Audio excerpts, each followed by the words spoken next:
참 예수님. 네, 오늘 고통의 성모 마리아 기념일을 지내고 있습니다. 어제가 십자가 현양 축일이었죠. 십자가 현양 축일은 예수님께서 십자가에 매달리신 것을 기념하는 날이었고, 그리고 오늘 고통의 성모 마리아 기념일은 그 십자가에 매달려 계시는 예수님을 바라보면서 고통스러워하셨던 성모님을 기념하는 날. 그래서 이렇게 연결되는 전례다라고 보시면 되겠습니다.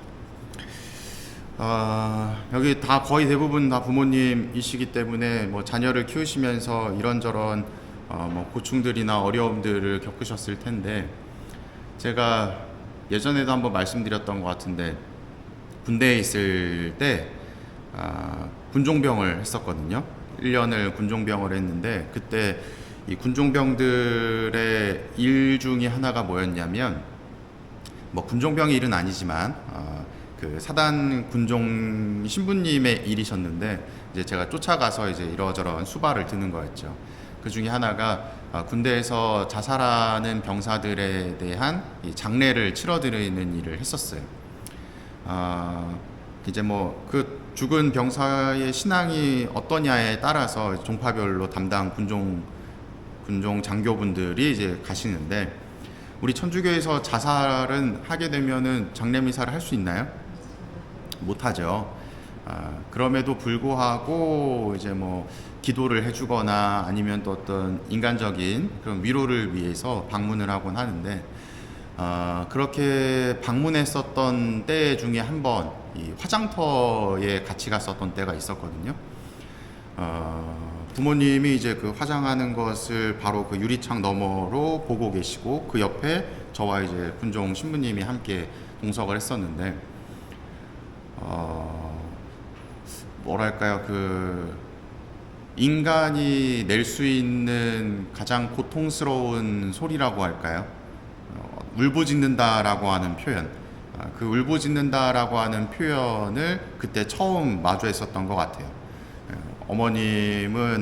아버님은 약간은 어떤 넋이 나간 듯한 표정이셨고, 또 몸을 가누지 못하는 어머님을 부축해드리는 상황이고, 어머님은 울부짖으면서 차마 그 모습을 보지 못하고 몸을 가누지 못하는 그러한 모습을 목격했었던 때가 있었습니다. 부모가 자녀를 생각하는 마음은 어떤 마음일까, 이렇게 생각을 쭉 해보니 아마 저는 공감을 못하겠죠. 자녀가 없기 때문에. 그리고 여기 계시는 분들 중에서도 공감을 하시는 분들도 있으실지 모르겠지만, 자녀가 먼저 하느님 곁으로 가시지 않았다면 그 부모의 마음을 100% 공감하기는 어렵지 않을까 싶습니다. 그래서 공감할 수 있는 방법, 어떤 배경을 조금이나마 이해해 볼 수 있는 그 근거들을 좀 찾아보면서 혼자 생각을 한 것이 무엇이냐면, 이 자녀는 나와 나의 배우자의 사랑의 결정체죠. 그렇기 때문에 사랑에서부터 시작을 했고, 그리고 인간이 이 창조라고 하는, 생명을 잉태한다라고 하는 사업에 동참했기 때문에 아마도 거기에서부터 이 감정이 이입이 되는 순간이 형성되지 않나 하는 생각이 듭니다. 그리고 10달, 9달, 10달이라는 시간 동안을 가장 밀접하게 어머니의 태에서 함께 있었고, 그리고 내가 먹는 것을 통해서 영양분을 받고, 나의 기쁨과 슬픔이라는 감정을 함께 공유하는 그 긴 기간, 그 모든 순간을 함께한 이후에 가장 고통스러운 순간을 마주하면서 출산이 이루어지게 되죠. 그리고 한 아이가 이 세상에 태어나게 되고, 그 순간에 가장 먼저 마주하는 것이 바로 어머니이고 또 아버지이겠죠.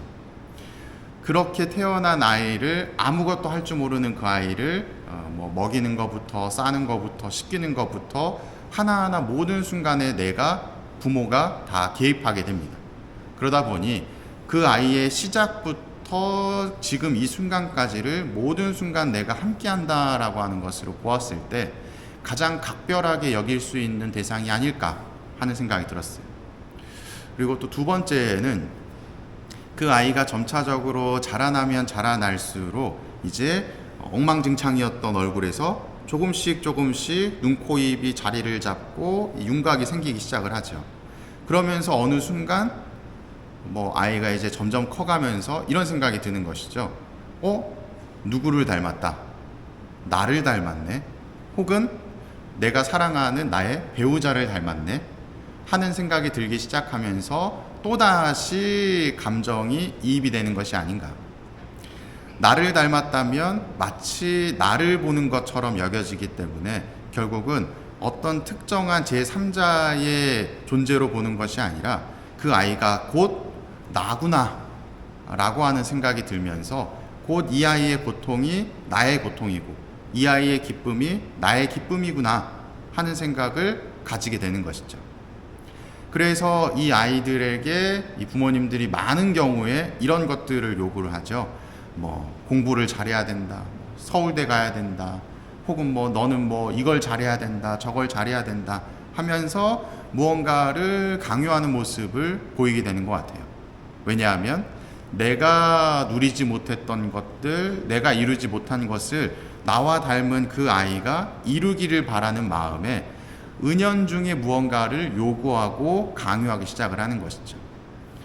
내가 못했으면서 나도 못한 걸 나는 못했으니 너는 해보아라 라는 마음으로 어떤 강요 아닌 사랑 아닌 강요 아닌 사랑이라는 미명 아래 무언가를 요구하게 되는 것이죠.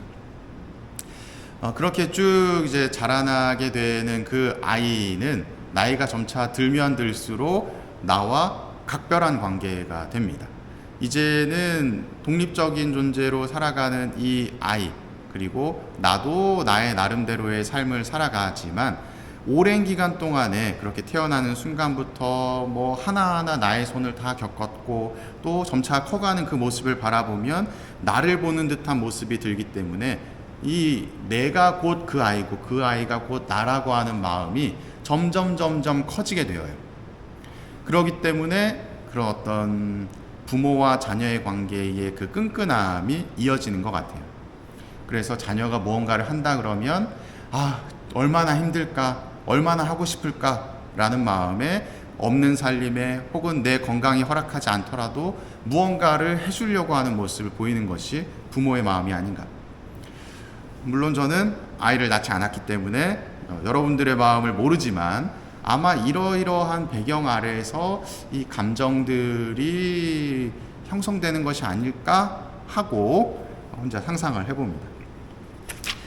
그래서 제가 앞서 말씀드렸던 이 군대에서 자녀를 잃은 부모님의 모습을 떠올리게 되었는데 왜 그토록 울부짖으면서 그토록 답답해하고 가슴앓이를 하는 모습을 보였을까 생각을 해보면 제3자인 자녀 그 존재가 죽은 것이 아니라 내가 죽은 것이라는 생각이 들기 때문에 그렇게 울부짖는 고통스러움에 처했던 것이 아닐까 하는 생각이 들어요.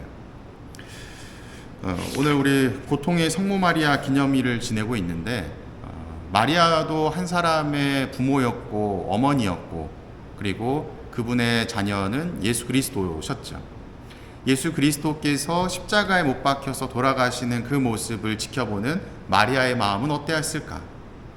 우리는 예수님을 하느님의 아들, 신적인 존재라고 생각하기 때문에 그냥 어떤 특정한 대상으로 바라볼 뿐 그분이 나의 자녀다라는 생각을 가지기는 힘이 들죠.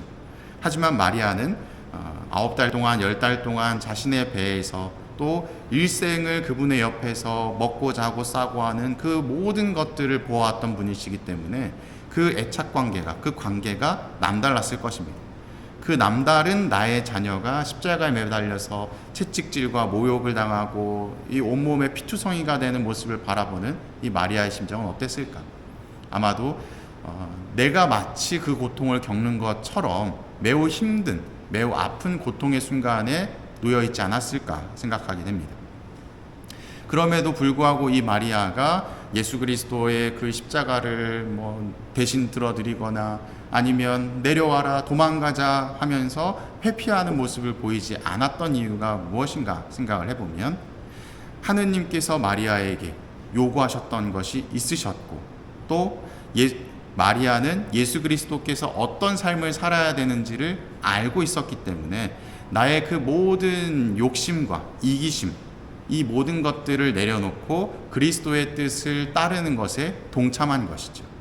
어찌 보면 예수 그리스도와 나라고 하는 존재가 동일한 감정을 느낀다라는 차원으로 보았을 때 마리아 또한 예수 그리스도의 구원 사업을 이해하고 있었기 때문에 함께 그 구원 사업에 동참하고 있었다라고 볼 수가 있는 것이죠.